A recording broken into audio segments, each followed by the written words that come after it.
کەسانەی کە پارەی حرام پەیاکەن بە ڕێگای نامەشروع بە ڕێگای ڕەشوە و ڕەشوە خواردن نابێ گلەی بکەن کاتێک کە دوعاکەن نوێژەکەن حەجەکەن هیچی قبوڵ نییە نابێت دائیمەن کە تووشی موسیبەت و نەگبەتی و ئەوانە دێن گلەیەکەن لەخوا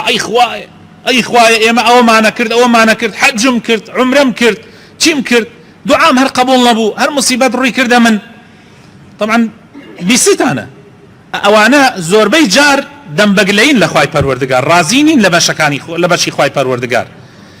دەی ئەوە پێغەمبەری خوا صلی الله علیه وسلم زۆر بە ئاشکرا و بەڕوون ئەوەمان بۆ ڕوو نەکاتەوە ئەفەرمێ خەڵکینە خوای تەعالا پاکە و پاکی خۆشەوێ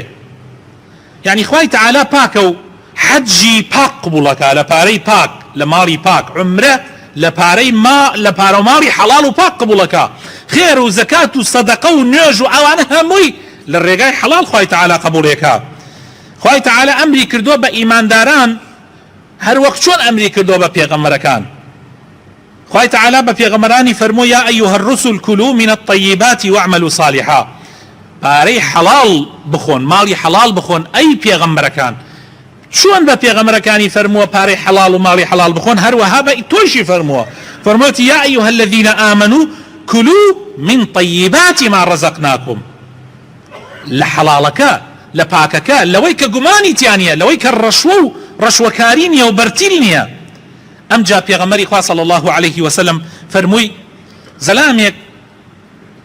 باسی کابرایەکمان بۆکە زەلامێکمان بۆکە دای ناو زەلامە من و تۆ بین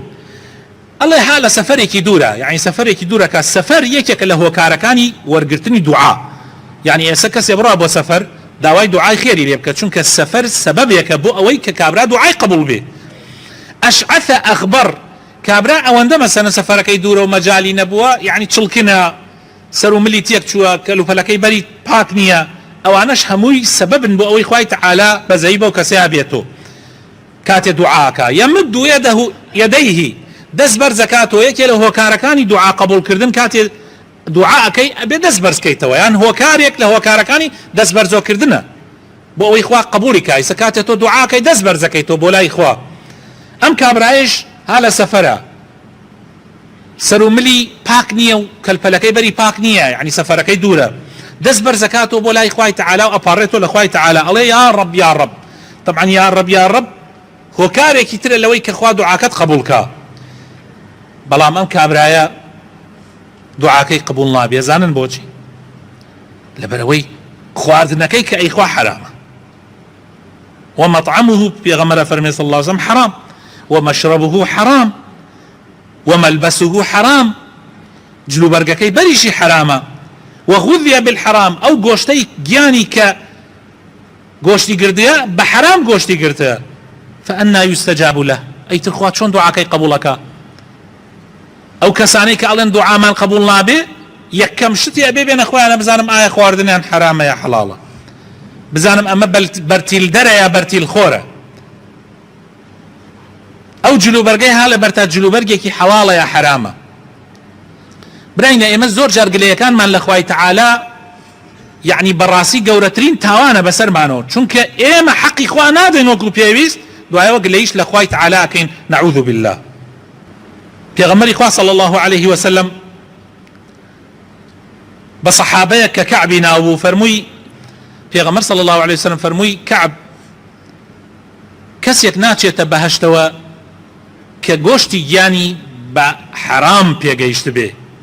ئەو گۆشتەی کە بە حرام پێگەیشت بێ ئاگری جەهەنم ئەولاترە بیسووتێنێ ناچێتە بەهەشتەوە دەی خۆشەویستەکانم بیرکەنەوە بزانم ئێمە چەندێک لەو تاوانانە بەشدارین لە تاوانی